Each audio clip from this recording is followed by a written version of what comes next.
Well, I did it trying to impress a girlfriend. Oh yes, I said. I've always loved quilts. I'd love to make one.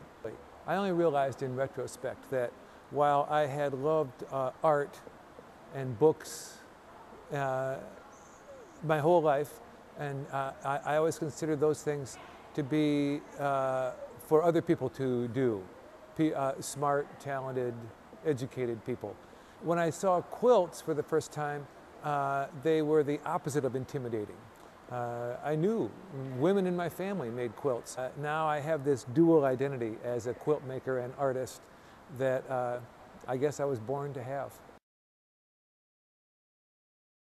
Michael James is a quilt maker that I admire because Michael was one of my early influences. In 1979, when I got started, he was already publishing very helpful books and talking about quilts in a serious way, and just being very intellectually engaged. And so Michael James is somebody that I admire.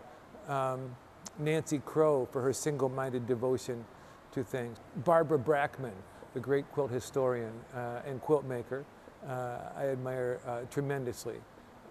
My original mentor was Mary Schaefer, and she's still one of the greats in my mind. And my favorite quilt maker of all time is Susan McCord.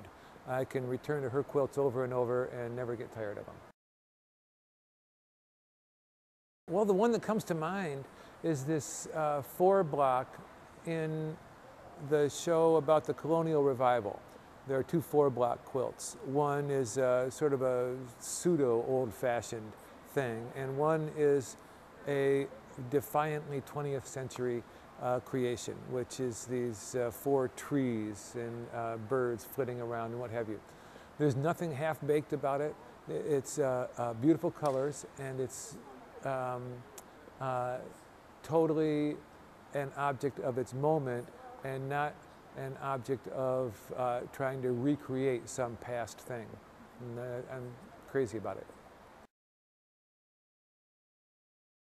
Old quilts, old quilts, old quilts, old quilts, old quilts. Everything I have ever seen or heard or thought.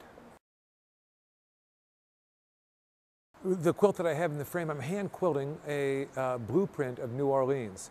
I started out with a large piece of blue fabric, and I put some white bias tape on it. I work with a lot of bias tape.